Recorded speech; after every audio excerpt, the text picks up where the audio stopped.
سرخط خبرها. وزارت گفت در تاجیکستان سرخکانی میمون نیست.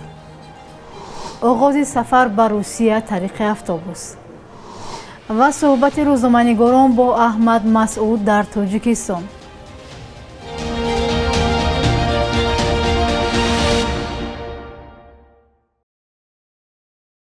سلام بیننده های عزیز، امیدوارم خوبید.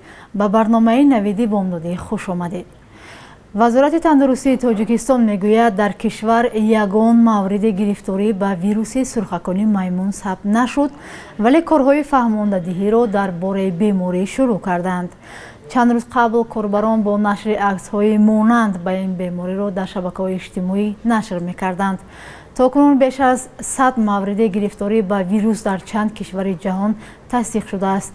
مدیر اروپایی سازمان جهانی تندرستی هشدار داد که ویروس سرخکانی میمون میتواند در فصل تابستان در منطقه افزایش یابد. عالمان انتظار ندارند که بیماری به مانند کرونا ویروس نو به پاندمی تبدیل یابد، زیرا به گفته آنها زود و آسان پهن نمی شود. نشانه های نخستین بیماری درد سر و مشک ها، تب لرزه و سرماخوردگی می باشد. مرکز مطبوعاتی دادستانی کل تاجیکستان از مجازات یک کارمند مسئول برای رسیدگی نکردن به شکایت‌های ساکنان خبر داده است. به اطلاع منبع دادگاه ناحیه عینی، اسکرعلی حسنف یاردمچی دکتر سانیتری شعبه کمونالی این ناحیه را برای چنین خنک‌نظری 960 سامانی جریمه بسته است. در خبرنامه دادستانی گفته می شود که بیشتر شکایت‌ها به این مسئول عاید به بوی بد پرتو و حاجتخانه‌ها بوده است که او بررسی نکرده است. واکنش این مسئول شعبه کمونالی ناحیه عینی درباره مجازات شدنش فعلا دسترس نیست.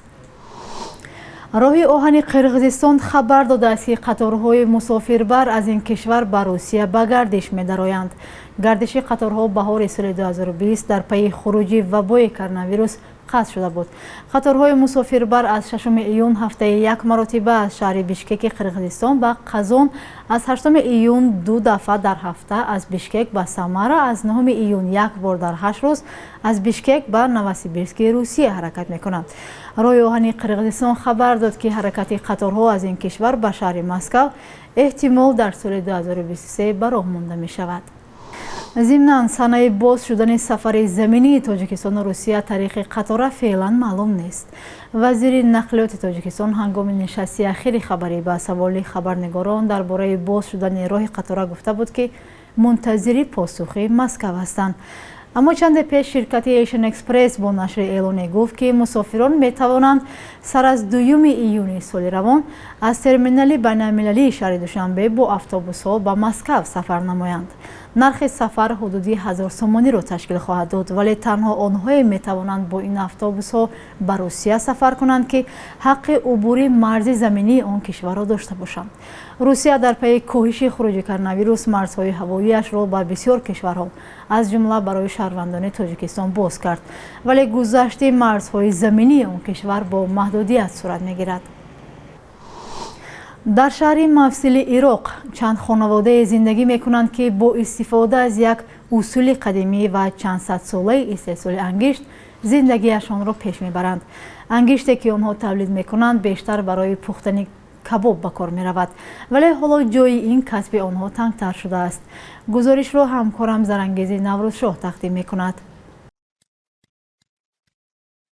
یک اصول سنتی استحصال انگشت در شهر موصل عراق 200 سال باز استفاده می شود. اصول ساده چنین است که هیزم نیم سوخته را زیر گل و ریگ می کنند که در نتیجه از اکسیژن محروم و خشک می شود.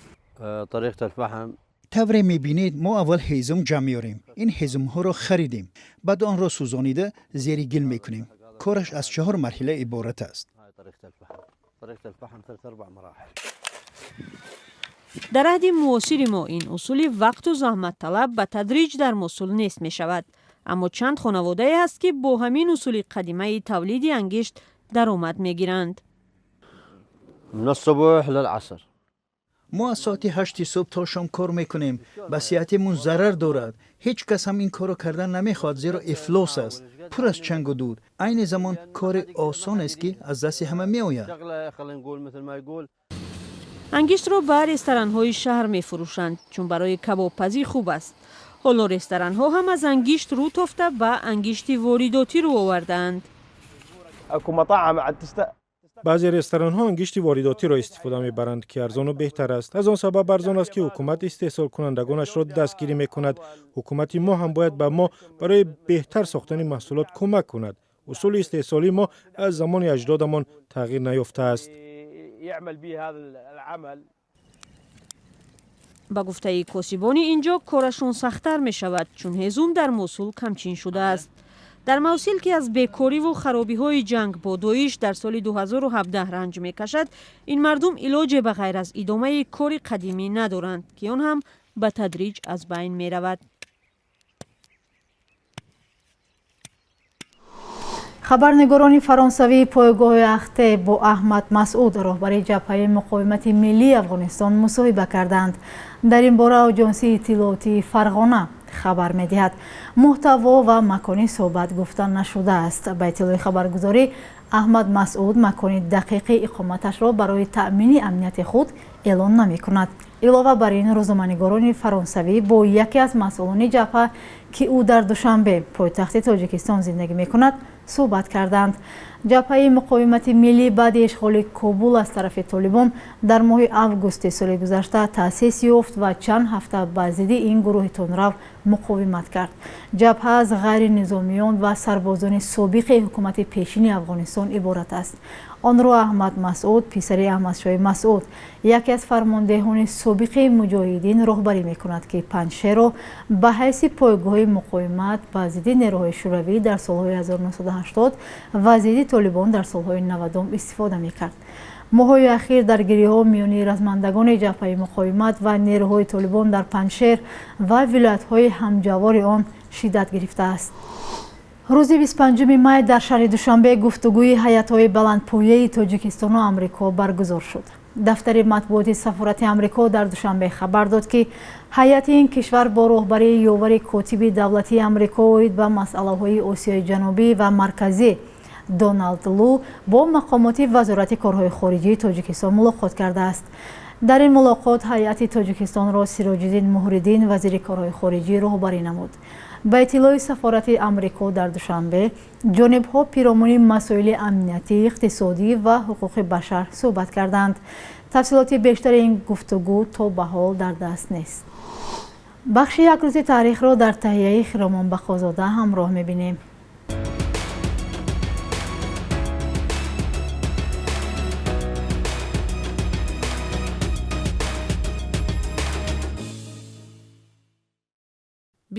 می 26 می سال 2011 در دوشنبه نخستین جلسه سهامداران نیروگاه برق آبی راغون برگزار شد. تاجیکستان ساختمان این نیروگاه را مهمترین راه دستیابی به استقلالیت انرژتیکی مینامد.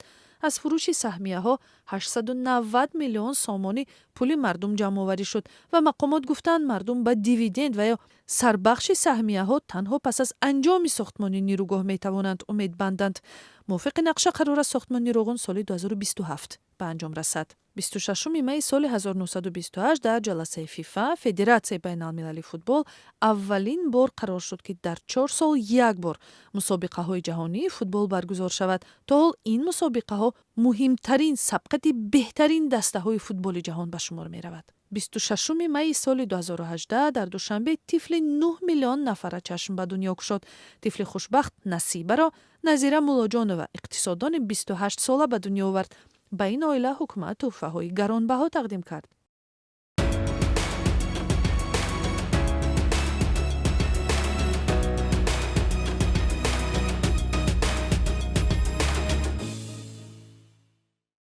قرب روبل روسی در برابر اسعار سامانی به تغییر است. حالا در بانک‌های تجارتی کشور 1000 روبل از 170 تا 175 سامانی خرید و فروش کرده می شود. قرب 100 دلار آمریکایی باشد به 1100 سامانی برابر شده است.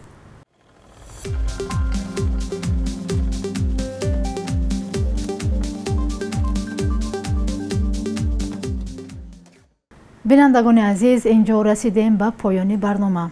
تا برنامه بعدی، خدا نگهبانتان.